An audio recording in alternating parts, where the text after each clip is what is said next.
ceci sur ton visage et tu deviendras la plus belle femme de ce village. Mais souviens-toi, l'eau ne doit jamais toucher ton visage.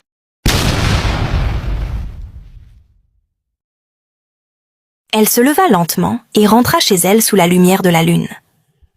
Cette nuit-là, Maria ne dormit pas. Elle posa le bol en bois à côté de sa natte et le fixa longuement. Toutes les quelques minutes, elle le touchait pour s'assurer qu'il était toujours là. Avant l'aube, elle se réveilla et décida d'essayer.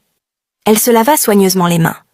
Puis trempa son doigt dans la poudre et l'appliqua doucement sur son visage, exactement comme la vieille femme l'avait dit. Dès que la poudre toucha sa peau, elle ressentit une brûlure intense. Elle haleta. Ce n'était pas une douleur qui faisait crier, mais une douleur profonde, comme un feu rampant sous la peau. Elle eut envie de l'essuyer immédiatement, mais l'avertissement résonna dans sa tête. L'eau ne doit jamais toucher ton visage. Elle serra les dents et supporta. Après quelques minutes, la brûlure s'arrêta.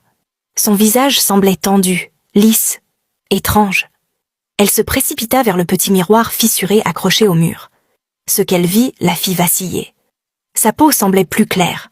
Ses pommettes s'étaient adoucies. Ses yeux brillaient davantage. Elle avait changé. Pas encore parfaite, mais différente. Maria porta la main à sa bouche, choquée. Puis, pour la première fois de sa vie, elle sourit. Elle sourit à son propre reflet. Elle attacha son pagne et se rendit au marché comme d'habitude, la tête baissée, craignant que le changement ne disparaisse si les gens regardèrent trop longtemps. Mais quelque chose d'étrange se produisit. Les gens regardaient.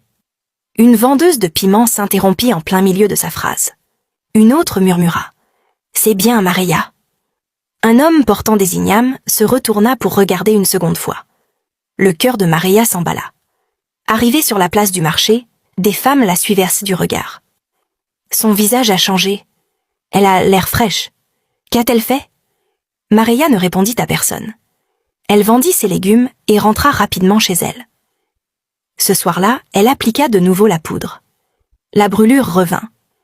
Mais cette fois, lorsqu'elle se regarda dans le miroir, elle étouffa un cri. Sa peau brillait. Ses lèvres semblaient plus pulpeuses. Ses yeux luisaient comme s'ils contenaient de la lumière. Elle était belle. Pas simplement belle selon les critères du village. Pas acceptable. Mais éblouissante. En une semaine, Maria devint le sujet principal de Zangora. Les hommes passèrent devant sa maison sans raison. Certains la saluaient timidement, d'autres apportaient de petits cadeaux. Certains demandèrent leur chemin vers des endroits qu'ils connaissaient déjà. Les femmes la regardaient avec jalousie. Les enfants la suivaient en l'appelant la jolie tante. Maria marchait comme quelqu'un qui apprenait à utiliser un nouveau corps. Elle riait davantage, s'habillait mieux, mais la peur ne la quittait jamais. Chaque nuit, elle verrouillait sa porte. Elle ne laissait jamais l'eau toucher son visage. Pour se laver, elle nouait fermement un tissu autour de sa tête. Chaque fois que des nuages annonçaient de la pluie, elle se précipitait à l'intérieur. Elle respectait la règle à la lettre, car elle savait que cette beauté ne lui appartenait pas. Elle était empruntée. Un soir, au marché, deux hommes se disputèrent pour savoir qui la raccompagnerait. Maria observa la scène, stupéfaite. « Alors c'est ça, être désirée », pensa-t-elle.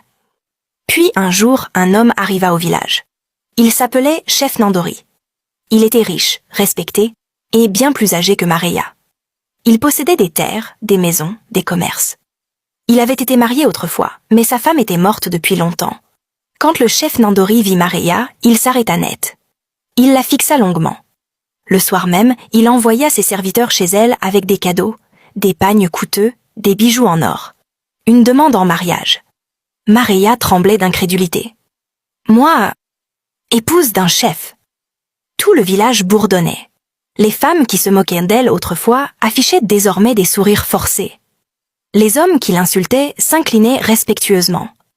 Maria avait l'impression de vivre dans un rêve. Elle accepta. Le mariage fut grandiose. Les tambours résonnaient. La nourriture était abondante. La musique emplissait l'air. Les femmes la regardaient avec envie. Les hommes murmuraient d'admiration. Assise aux côtés de son mari, couverte de bijoux et de tissus précieux, Maria eut envie de pleurer. Pour la première fois de sa vie, elle n'était plus la femme que personne ne voulait. Cette nuit-là, elle entra dans la grande maison de son mari, le cœur battant. Sa nouvelle vie commençait vraiment. La maison était immense, aux murs peints, au sol brillant, éclairé de lumière douce. Les serviteurs se déplaçaient silencieusement. Tout sentait le luxe, savon, parfum, draps propres. Chef Nandori la traitait avec douceur et fierté. Après les célébrations, on la conduisit à la chambre. Dans la salle de bain, une grande baignoire blanche remplie d'eau tiède et de pétales de fleurs l'attendait. Le cœur de Maria s'arrêta. De l'eau. Vous devriez vous rafraîchir, dit une servante. Maria sourit faiblement.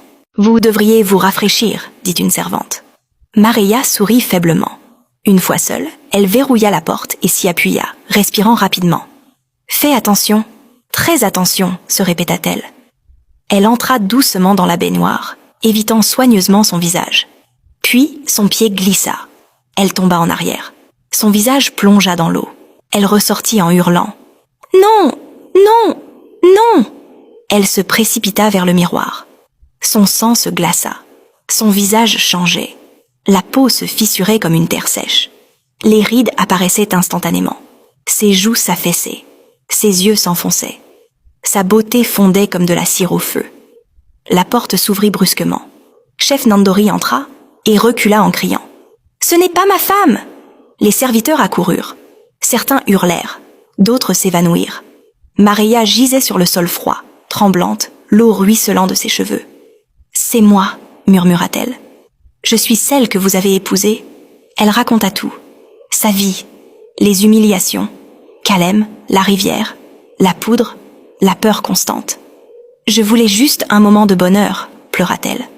Le chef ferma les yeux. « Un mariage bâti sur un mensonge ne peut survivre », dit-il froidement. À l'aube, Maria quitta la maison. Personne ne la défendit. Elle marcha jusqu'à la rivière. « Ce n'est pas l'eau qui m'a détruite », murmura-t-elle. « C'est le mensonge. » Elle quitta Zangora. Dans une autre ville, elle recommença sa vie. Et pour la première fois, elle n'évita plus les miroirs,